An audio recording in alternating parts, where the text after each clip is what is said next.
gosh, we're live. Ooh, is this real? Is this real? Can you guys hear me? I need to know. Is this mic working?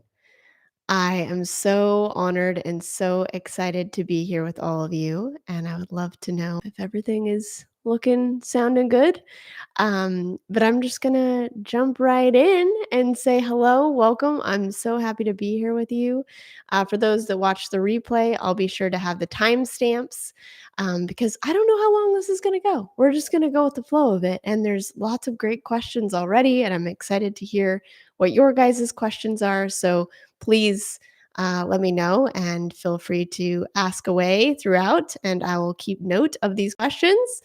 Yay!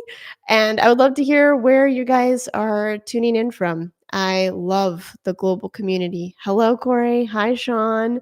Hi, Dario. And I would love to know what's alive for you. So, where are you calling in from and what's alive for you today? And Oklahoma City, Pennsylvania. Hey, Rick. Tracy, so good to see you. Mount Shasta. Yes, representing. I love it. I wanted to do this live because I wanted to be live with you. And also, I really like this format because we can have some dialogue. I can get some response that isn't delayed, and there's just more of a off the cuff kind of energy, which is, I feel like, really nice in today's AI world where my mom keeps on sending me Joe Dispenza YouTube videos that aren't Joe Dispenza, if you know what I'm saying. So it's something really nice to be in this living energy with you. So happy you're here. Awesome. Timothy in from Ohio, Divine Rose Garden, Montreal, Canada. Hello, welcome, welcome, welcome. We're just gonna get everyone in here. And you still have one of my paintings. That's fantastic. That's one of the things I've started doing more is my physical arts. And this is a painting in process behind me. It's not even done yet, but it's fun background. So we're going to get into a lot of great stuff today. Again, timestamps will be available with the recording. And I'm just going to jump into a few questions while everyone's getting in here, and feel free to ask your questions in the chat. But a great opening really is a question that Greg and Patrick, two different people who are part of my newsletter, asked, is where I'm at with Harmonious Earth community, where I'm at with connecting and creating these havens, particularly in the sacred sites of the planet and community and all of those pieces. And I love this question because I have never left that intention of seeing the new earth and seeing a more healed, harmonious earth and coming together as peoples in really vibrant places on earth. That still is my thing. But where I would be at with it currently is that I lived in community for many, many years. I lived in several different communities, probably over 5 years. And one of the things that I learned is that uh, there are some people doing it, but many of us just aren't ready. We're like not ready for that level of immersive time in community or in these really heightened places, like living there all the time, and our stuff bubbles up. And so much of what is needed, I feel, in this next stage for humanity and this next stage of going to this next level of consciousness is continuing to do the personal work. That's just really what it comes back down to. And like, how can we live harmoniously with ourselves, like with our own internal thoughts, with how we treat other people around us, with our own interpersonal relationships, with our romantic relationships, with our family, with our friends? Like, can we be in community? Can we be in harmony with these things around us? And once we get to that level and we're just like, I'm in community, I'm in harmony with myself, that's the step one. And then, like, I'm in true community and true reciprocity, true complementarity, in these beautiful energies with my friends, with my partner. Then it extends, then it ripples, and we start to have these truly incredible bubbles that we can overflow and merge into collective consciousness, as well as then it can be more anchored and embodied to then actualize in these special places and have them be these amplification centers. And I think we all feel it, we all know it, but like, how do we embody it? And that's really where I'm at today is like, how do we embody these things in a really practical way on a daily life, daily living, so that it can be truly actualized in this like higher visionary sense. So I hope that that helps Patrick and Greg to answer that question. Um, Thank you guys so much for coming in here. Feel free to begin asking questions, and I'll keep on saying, answering more of what I've already gotten. Thank you guys so much. Uh, I love it. Yeah, it's so good seeing you and like old faces and new faces. Thank you all so much. Another kind of question that's been up is like, where have I been and like what's been moving for me? And really, it is, as I just said, continuing that need for that solutionary high vibrational energy. And we're coming right now, we're still in the spring equinox energy gateway that is happening right now, and fall equinox if you're not a part of the northern hemisphere. And in this equinox energy, it's the coming together of parts. It's the coming together of our inner masculine and feminine. It's that perfect moment of harmony, of balance. And so I hope that you guys have been feeling that and that harmonization within. And one of the things that was so incredible about living in Sedona is that the cathedral vortex site is really that energy. It embodies that energy because it is the place where the Navajo and other tribes would come together and get married. And the site itself, like in the rocks, like shows this union energy and this harmonization energy. And that's where I lived for a very long time. I lived there for almost a decade and like would walk those trails, would like lay on the rocks every day, and it really imbued me with that energy, and it was just absolutely incredible. And all the different sites on earth, all of the different places that we live have an incredible purpose, like a purpose that can help us move to the next level. So wherever you live, there is a purpose to that place on the planet.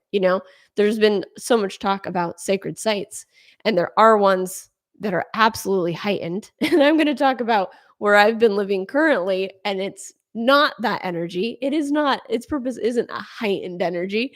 Its purpose is something else. And so, what is the purpose? What is the energy? What is the essence of the place that you live? And how can you utilize that alchemization of that site that then moves through your body and moves through your consciousness to then move to that next level of raising your vibration? And it can look like lots of different things. But this place that I was living in Sedona in the Cathedral Vortex was just absolutely rejuvenating, heightened, this merging of this inner harmonization of masculine and feminine, which we're feeling right now with the equinox energies. And it was very challenging for me to have to leave that place. So I have moved to Texas, and I've been here for a couple of years, and I'll talk about that in just a minute. But I wanted to invite anyone. Oh, hello. Yes. Um, Thank you so much. I appreciate it. Um, yeah, and I wanted to share that that site, the Cathedral Vortex site, is the site that we're gonna be going back to in April for my upcoming retreat, and I have 1 or 2 more spots for that, so if anyone's interested in being in that heightened energy, because this is the thing, when we're talking about moving into this new earth or shifting the earth or healing humanity, which seems like a crazy feat right now, which we need to start and begin doing within ourselves.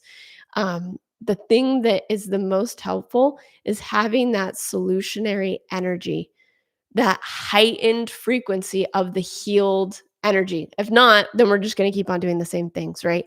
And so that's one of the reasons that I continue to return to Sedona and these places, is to have that healed energy of that heightened vibration that's so rejuvenating and harmonizing, where everything is truly telepathic and like clear, where you can hear your higher self, and where we're together in community and in the practice of it in a container for a shorter amount of time so that we can begin to get that imprint, take it home wherever we are. So if anyone's interested, you're invited to that retreat. It's going to be so amazing. And I'm co-facilitating it with my partner who I've been with for almost 3 years. And there's an incredible group coming together. So be sure to register if that's something that you're interested in. And moving towards now where I've moved towards, which is I moved to Texas. So a lot of you are like, "Oh my gosh, you left Sedona?" And it literally sent reverberating shockwaves. I swear. Like I think people probably like cried. They're like, "What is Bridget without Sedona?" And it was a great question because I had to ask myself that. And go, "Oh my gosh, who am I without this place?" And who am I without, say, like these different sacred sites? And it has been a serious initiation. So some of you have been like, okay, so what's been going on in Texas? And I got those questions and what is it like and how is it different? And let me just tell you, I've been in living in sacred sites for well, I had been for about 12 years. Maui, Shasta, Sedona, like incredible, and then visiting other incredible places, right? So I lived constantly in this high vibrational energy, which was not always easy, but highly accelerative. And it really held the field of my energy and of my awakening.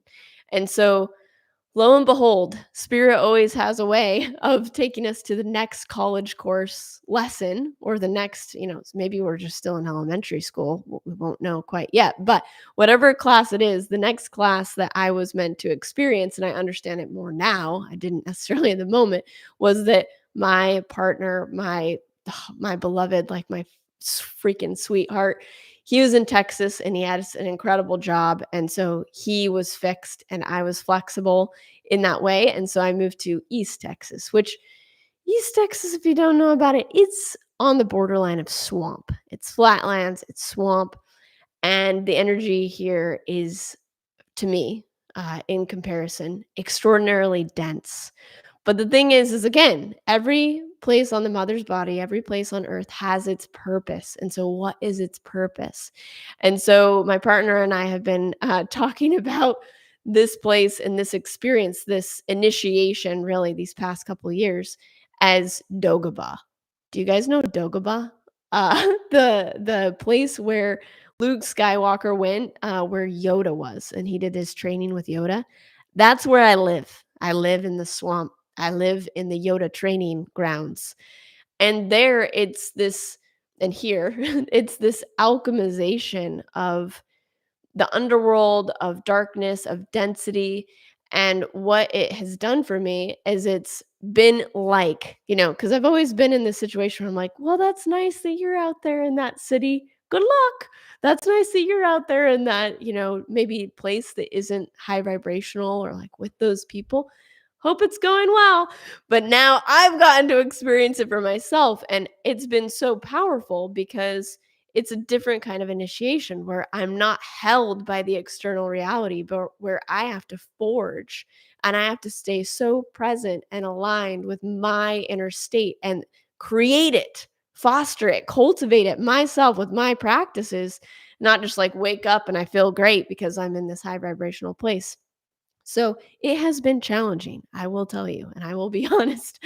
But and it's taken actually a couple years to be able to do it, to be able to sustain a high vibration through practice, through intention, through all the levels, like the mental focus and aim to what I choose, like the vibrational aim, like all of the things. Because the land itself, the consciousness itself doesn't just like, oh, like uplift and sing with the angels and the ETs or something. It's a different thing. So it has been challenging, and maybe some of you relate to this. Like maybe you're in a place, that isn't completely vibing off the charts, and you have to do that inner cultivation, which is a very powerful exercise. Now, for me in the long term, I want a high baseline. I want a high baseline of collective consciousness, of land energy that invigorates me and my spirit, and I can hear my higher self even more. But this has been such a good practice. So that's some of where I've been. um, if you've been wondering, is in this really deep initiation school, which has been very humbling and very powerful. So thank you. Thanks so much for your questions on that and listening. And oh my gosh, and I have such a reverence, even more now, for sacred sites, for high vibrational places, for high vibrational communities, and places where there's a lot of innovation, of spirituality, of art, of all of these things, because it really helps and it really reverberates out, not only to us individually, but to the planet. And so how can we continue to create that where we are, and also shift to the places that are in alignment with us at the same time? So that's some of what's been going on with me in on those levels. And now I want to answer some more of your questions. So I'm going to answer you because you're here in this moment, and then I'll answer some of the other ones that came through. So I saw, have you made any videos about vegan or sustainable clothing and product care? I do have some old videos on sustainable clothing. I think it's very, very important. You know, part of the high vibrational thing is consciousness, is intention, is those internal energetic aspects of us. But heavens, yes, the clothes we wear, what we eat, what we're drinking, the sunlight we get, all those things make a massive difference. And wearing only plant-based natural clothing for about almost 15 years now. It makes a really big difference to the aura. I'm going to be talking more about linen and wool. The vibration of linen and wool specifically is off the charts and is very supportive to our energy fields. Hence why it's biblical. So yeah, that's and there's so much more. So I'll be talking about that specifically in my newsletter, because I am a junkie for research and science on health things, all the way from obviously the spiritual, but like to the physical. And so I'm really excited to be sharing more of that. So be sure to get on my email list so that you can get all those goodies. Do I have any advice on growing and building a conscious healing business? Love you, following you for years. Thank you. Yeah. I mean, the biggest thing, and even like what I'm doing right now, is just continuing to show up, continuing to be authentic, continuing to um, grow with yourself, and to be like truly of service. And if those things are there, like, it'll just keep on working, like we're doing right now, because you want to keep on coming back and hanging out. And so how can we offer those things, and really staying so integrous, with like the healing world, staying so integrous. And this is like so important to me. And one of the reasons last year I did my Create Your Own Retreat online program, because there's so much murkiness out there, even in the spiritual world, especially in the spiritual world, at like gatherings or healers or that kind of thing. Man, you need to be so clean. You need to be so clean with particularly the lower chakras, right? The need for um, to give salvation, the sexual energy, the power, and the money. Like those things have to be really on lock, so that you're a clear vessel to truly like be of service and be that higher healed energy, so that the people can meet you.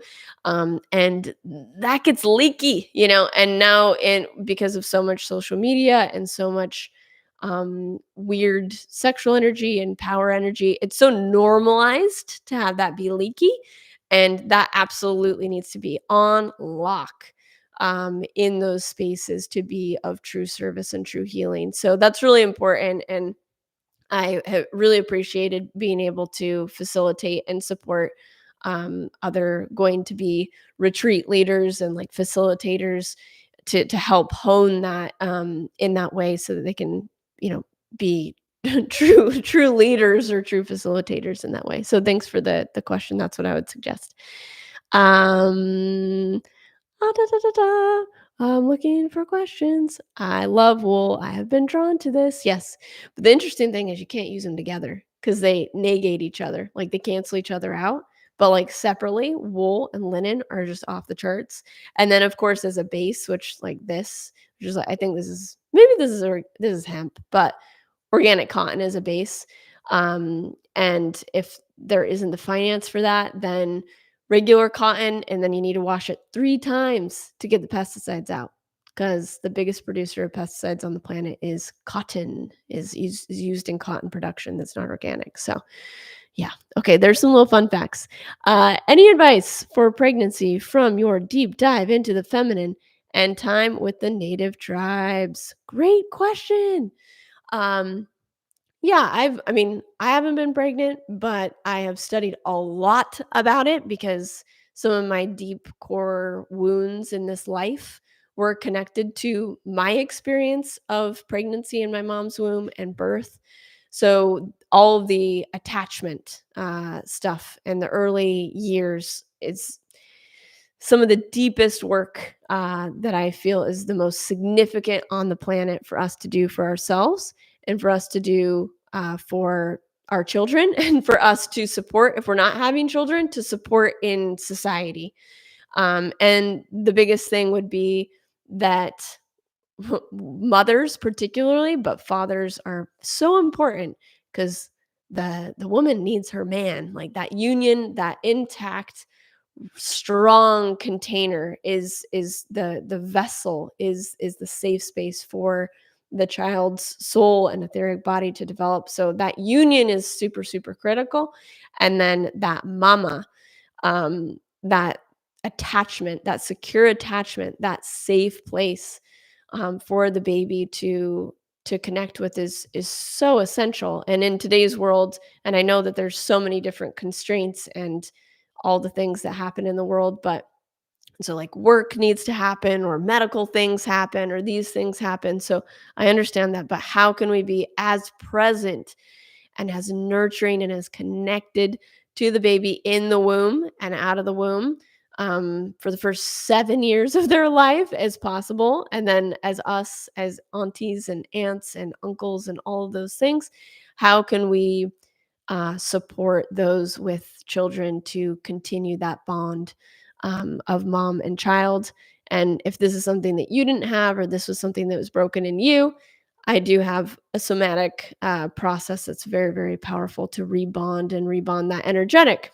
Which brings us to the next question, which is, what is the best practice to stay grounded in our bodies? At its core, it's this, what I'm talking about right now, is the bond that you formed with mom. Because mom teaches us how to be in the world, how to be in our bodies, or if that's not available, then how to leave our bodies because it's not safe. So, reprogramming, somatically healing, this bond we have with mom is one of the core ways that we can feel more safe in our bodies. And if you feel over empathic, oversensitive, all of those things, this is the core of why that is very, very significant work.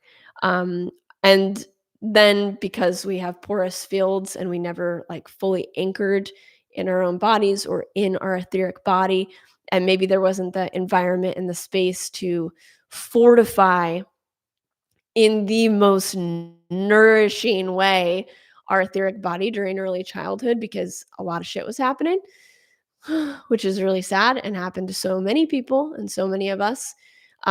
We have a porous field and we're in and out of our body and all this stuff's happening. And so to begin to feel safe in the environment that we live in now, presently as well.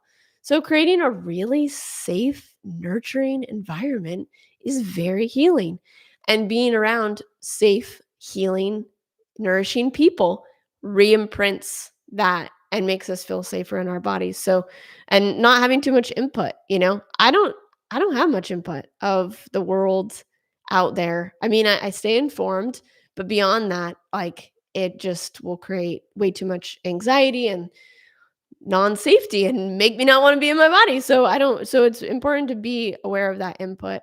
And of course, our number one love is the mother, the earth mother who gave life to us as well and will continue to help us recalibrate and balance. So going out and being in nature and grounding is essential. So safety in the current environment and in your relationships, grounding and connecting with earth, and then the mother work. The mother work. Yes. Okay, what there's some more questions here. Thank you guys. It's so fun being with you. I'm seeing all your little things and it's just really nice. So hi. Um ooh, there's lots of little conversations going on too, which is really fun. What are some of the best ways to regenerate when you're swamped by the region you live in? Good question. Well, I would say that I I can't do coping mechanisms. So there's a tendency when there's a denser energy in your life or a denser energy where you live to then kind of almost sync with it, right? And so whatever that looks like for you, whether it's substances to help, whether it's food, whether it's media, whether it's more stress, checking out, like, and it just doesn't work. Like you'll just fall with everyone else. And so you really have to forge your own path. And so I found that precision is more important than ever. I could get away with not meditating very often in sacred sites and I would feel like $1,000,000, like that's just was naturally happening. But here, I have to because the field is not going to support that. And so I wake up and I see and I watch sunrise and I am with the earth and I do my grounding practices and I eat well and I've been doing more of Tony Robbins priming exercise because we need to do the vibrational piece of like aligning with the higher vibration, which I've found in the lower vibration land locations exists through the sun, is like one of my high vibrational allies. But oh crap, what was I just saying? I'm not used to doing as as many of these. But there was something. Oh, the priming. So, but the priming is interesting because we need to also keep our mind really on target because when there's a density of sleepiness in the collective consciousness, it's easy again to go into that thought form energy of the collective consciousness, and so you have to forge that. And I've been doing that through that Tony Robbins priming exercise, where you focus on what you're grateful for and really get into the feeling of gratitude, and then focus on the aim of like what you wish for your life, because like it can just pull you down and you can just forget and like years can go by, and so it's really important to do all of those things like the mental work, the vibrational work, the coping mechanisms. They just don't work. They don't work. They just will pull you down more, and then ultimately for me it's getting to another place and location that's more aligned, which we'll be doing soon. So that's no problem at all. But I've been excited to kind of master this initiation and also have some camaraderie for those of you who are out there that might not be in the most high vibe place, or be in the density for whatever reason, that we can do it, that we can do it ultimately, and we don't have to get swallowed up in the density. Let's see. What are some other questions? Feel free to continue asking. I love your videos on not getting trapped in the 3D mind matrix. Any more advice on how we can free our minds and live in alignment? So thank you so much for that question. And that's aligned along the lines of what we were just talking about, which I kind of like have been back in the matrix. And the way that I'm thinking about it is some people, online, and some of them are my friends, talk about background people. Do you know what I'm talking about? Like background? people where they're not actually like souls, they're just like background players in your movie. And like that's a fair perspective. For me, it's a little what how I more aligned articulate that in this moment, having been around a lot of these kind of people, is that it's actually just asleep. Like it is not awake and conscious. Like you're asleep, just running programs. Um, and so in that sense, it's like, how do we stay awake? How do we stay hyper aware, hyper conscious? And this is going to get to this next question and answer yours, is how do we do that? And a book that I love, which a spiritual teacher who's now passed, it's imbued with like really high vibe spiritual energy. It's called Atlantean Secrets. And the first book's called Sleeper Awaken. And it's just so perfect for what we're talking about. It's like, how do we stay awake? How do we stay like alive and vital in our spirits and our souls? And also not just make spirituality another mind matrix, which can often happen where you're just then running another program. But how do we stay in the emergent, originating energy of our creatorship, right? Which is ever changing and it's not going to look like the same thing, right? Um, it's like I'll give this example because I think it's significant. Is it's like a city when it's kind of like crappy or whatever, and then like the artists move in, and then it's gentrified, and then it becomes so cool, right? Like this new emergent thing becomes so cool, and then it becomes a trend, and then just becomes a program, and then you can just run that program, and then it seems like you're a part of it, but really you're just copying what everyone else is doing. And hey, I've been there.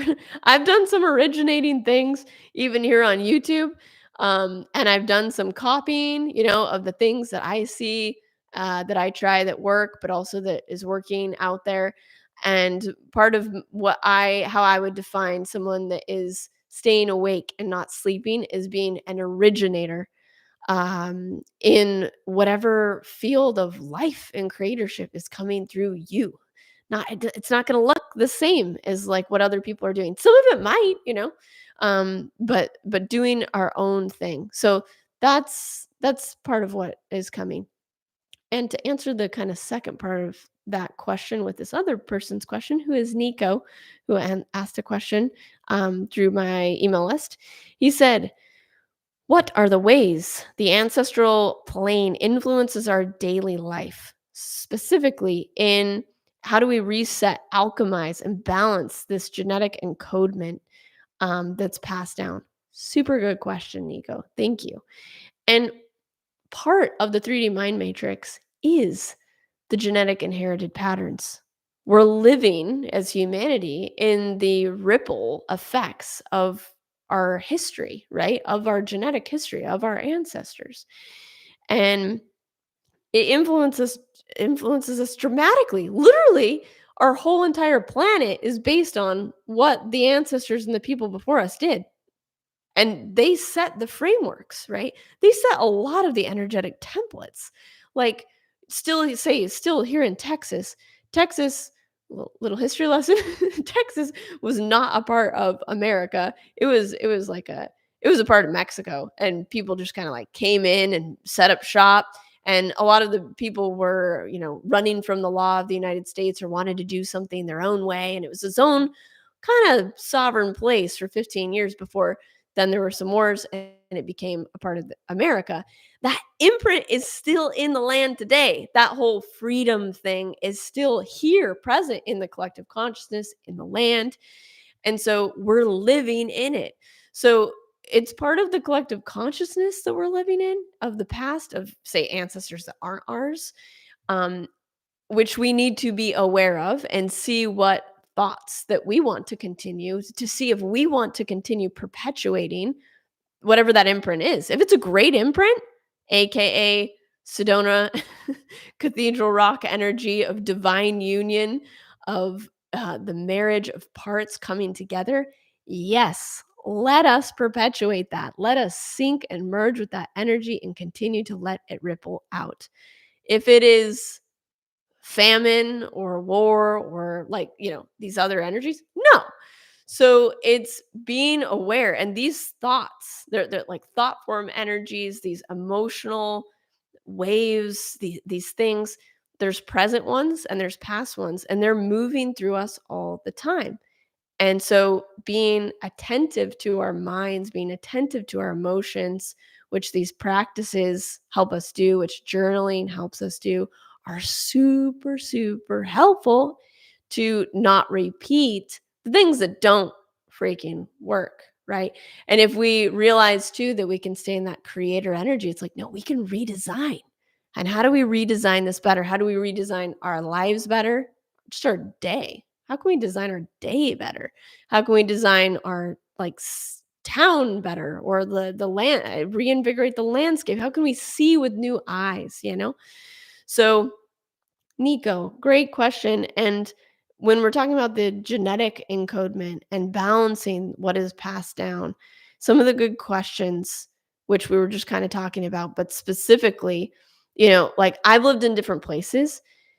And I'm influenced by different places because you become that energetic unless you hold a different other soul alignment. You can hear like different thoughts, like you can feel the different things happening in these different places. And I know then what is the place and what is, say, like the ancestry. And so I know then, and I guess you could think of more of the ancestry as a lot of it is your own internal dialogue. A lot of that is your ancestral thoughts and feelings and fears and yearnings.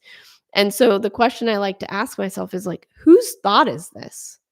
Like, is this my higher selves? Like, is this my soul, like my soul's thought? Or is this like a pattern or a fear that's passed down in my female lineage that women have been thinking for many generations?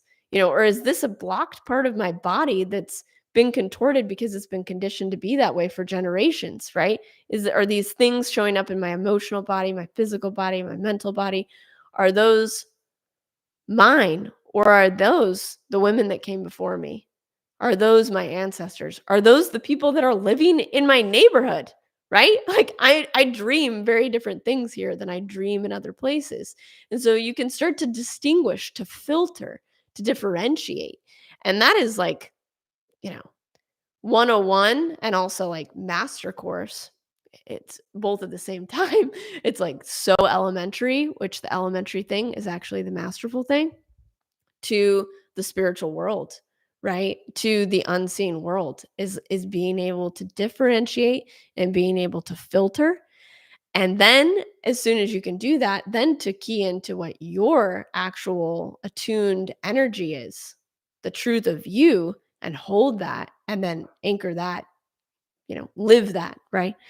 So yeah, super, super powerful. Thank you so much. Please bring more questions. Uh, we'll, I don't know, be going for another 10 minutes unless you guys have more questions. Um, and let's keep talking. So, Elf Channel asks, is an open third eye productive to us? Well, it depends what productive is, right? Seeing, and I think this is part of, I guess we're talking about a lot about sleeping and awakening in this, huh? Um, if it's if it's scary, or if it feels unsafe, or if it is confronting to know the truth, then having your third eye open is not helpful, right? But in the ultimate sense of the soul, absolutely. Like being able to see in all ways is truth, right? Is alignment. And so yes, it's very significant, very important, and we all have the ability. We all have the ability. I'm going to interview this woman that I met, who's from Holland, and she works with kids, and they can be blindfolded, full blindfold, and they can see without their eyes. And we can do this. Adults can do this, right?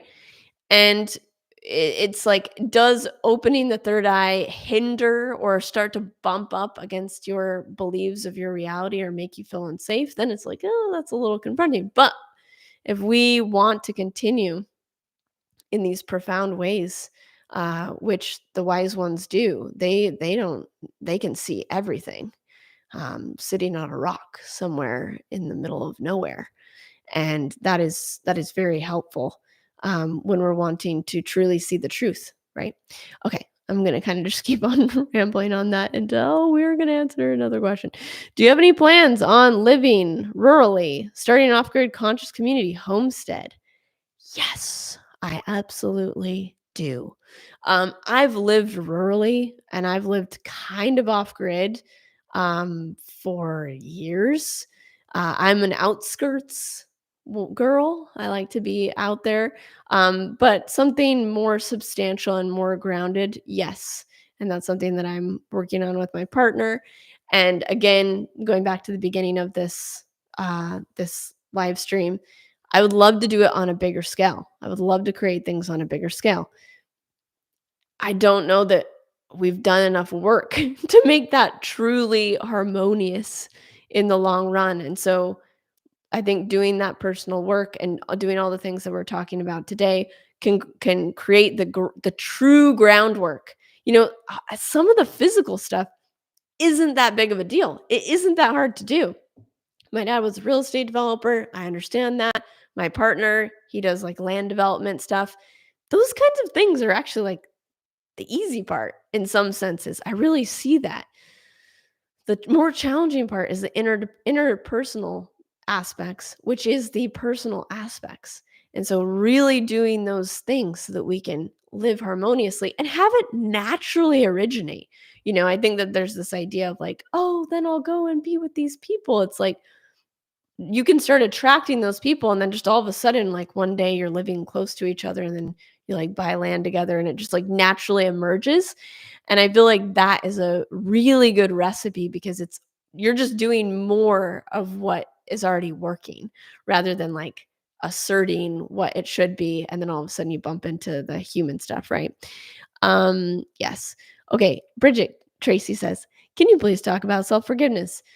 Yes, Tracy, I would love to hear, like, more specifically, but generally speaking, oh gosh, we just have to give ourselves so much grace, so much compassion. Sometimes we know better, and then we just continue doing whatever that thing is that hurts ourselves or hurts other people, or maybe can induce shame. And, you know, we got to start shifting, why we do those things. And so that we don't have to then have that pain, right? But ultimately, like, so much of we've been through so much, as a hit through the history of humanity and like through what our ancestors went through and then what we were imprinted with growing up and like our mom and our dad. And so we are absolutely self-responsible, for ourselves, and simultaneously having massive compassion to the path and this crazy thing called a human experience. And so, giving that forgiveness and that grace is really significant, and I think that that can open more easily when we uh, create a pact with ourselves not to do those things again and follow through with our word. Then that forgiveness can really take place, and simultaneously understanding that it's a process. And if we just work at these things and work at these, whatever this thing is, a little bit more at a time, it'll just get a little bit better and better. And that's okay. And that's enough. And I think thinking of things, I always think of things generationally. I think of things through 7 generations or 3 generations. And it's like if I can just do my part and do a bit better, and I like to take it pretty far. So like go as far as I can go with these things so that then my children can take it that much step farther, but it's not all going to be resolved here and now today. And so having these like crazy high expectations and thresholds are kind of hyper imbalanced masculine. And so including those feminine qualities of grace, of compassion, of gentleness, of patience, like all of kindness, like all these other virtuous things are an essential aspect of who we are, and gifting ourselves those things even if we don't feel deserving or if we feel shame is super essential to harmony and balance with ourselves and with all of life. So thank you. Great question. Thank you. Okay, there's more questions. Holy crap. Just give me a second here. Yes, it seems to me that the elementals are playing more and more of a role in human evolution. How do we see their roles changing as we evolve? I would love to hear more about what you're talking about. Oh gosh, now there's so many things to answer here. Um, I would love to hear more of what you're getting on that, Heather. Um, the elementals are, oh man, like if we could really know how powerful nature is. Okay, I'll answer it this way because some of these questions are literally mind maps that I could talk about for 100 years. So I'm just like, which thread do we want to talk about significantly right this second? The elementals live in us. We have all of the elemental energies within us because we are nature, like we are creator beings. And so I think the significant role of elementals today is realizing that, and then really taking vast responsibility for that and alchemizing and balancing those elementals that live within us. So balancing the water element within us, feeling our feelings in a really beautiful way so that like freaking tsunamis and monsoons of devastation don't have to roll through ourselves, through our lives and destroy, and then manifest on the planet in that way, for instance.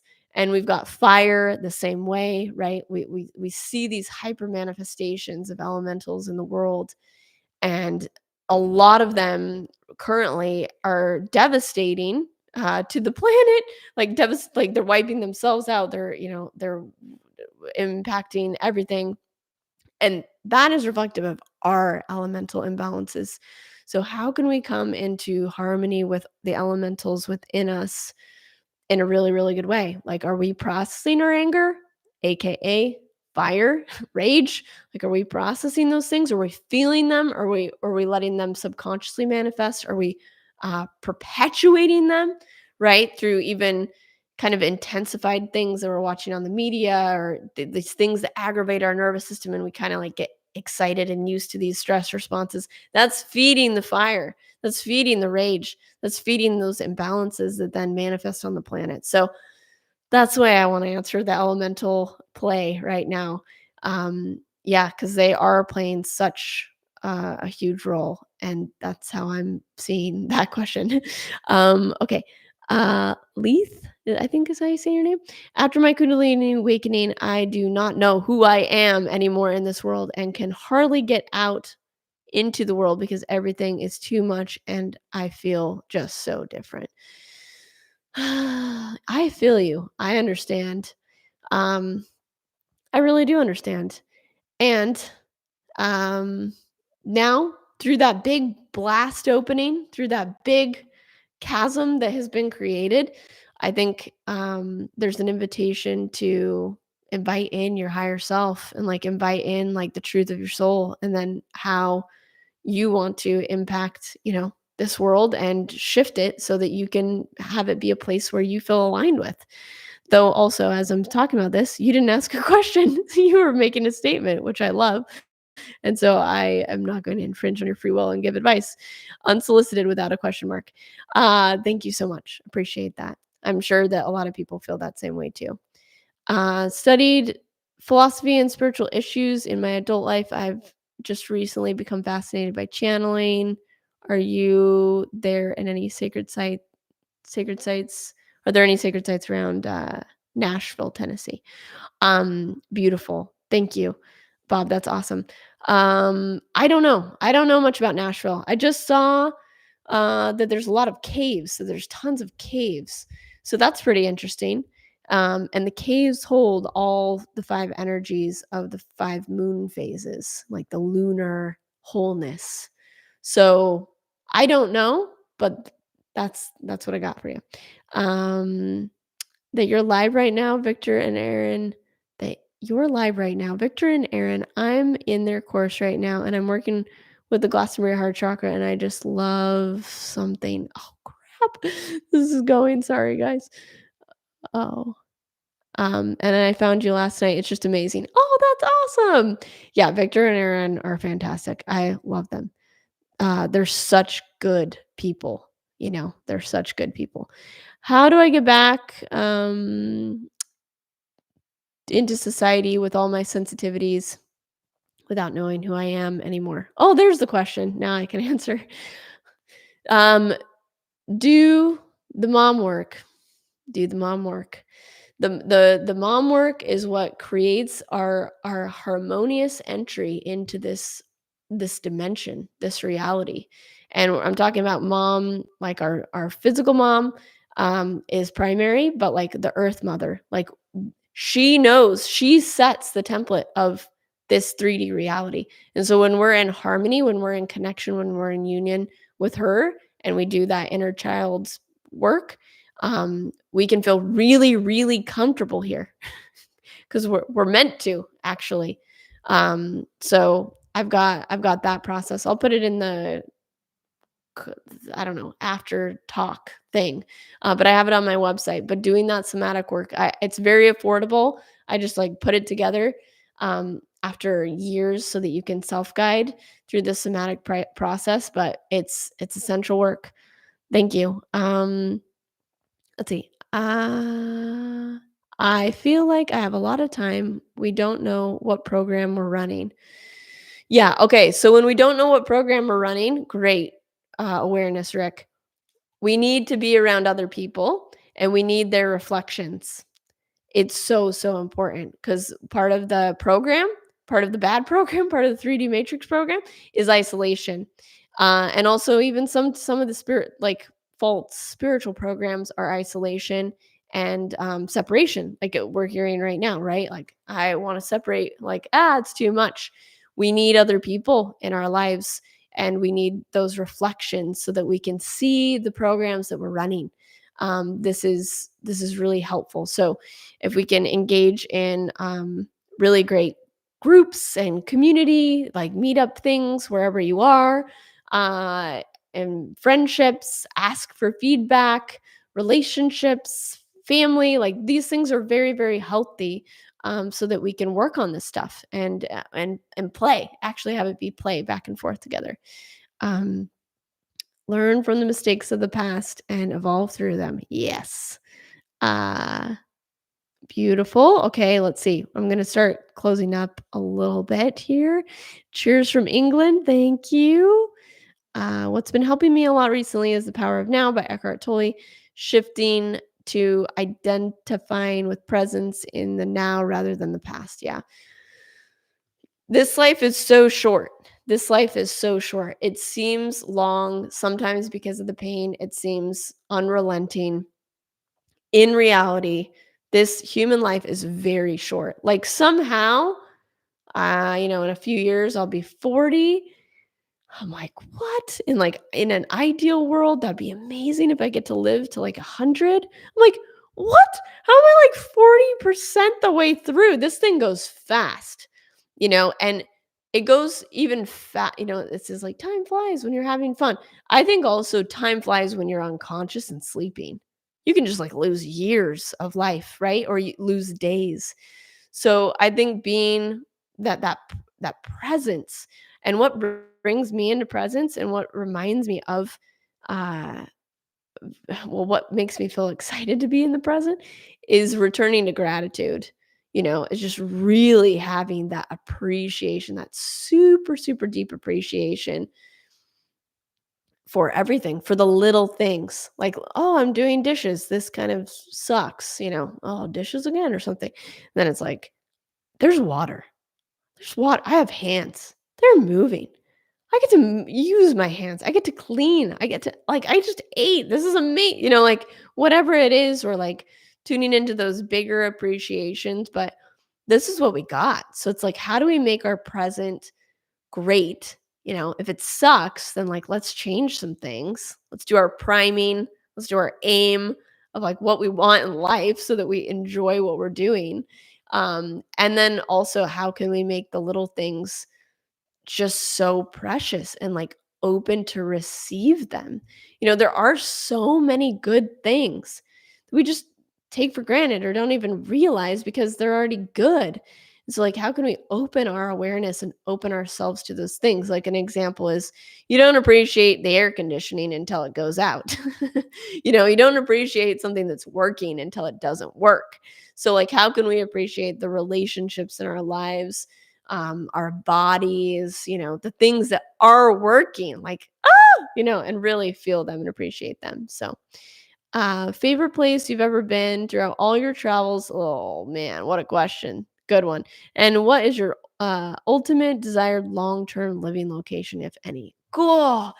Hard one. You just gave me a toughie. God, I love so many places. Like love so many places. I mean, my heart when you ask, like Hawaii, like Maui, just there's certain places that uh, bring our soul alive, that just like are so incredible. And so I really love Maui and um Sedona and right there at Cathedral Rock where I lived for a decade. It never got old. Never once. Never once. Miraculous. Every time. Just absolutely incredible.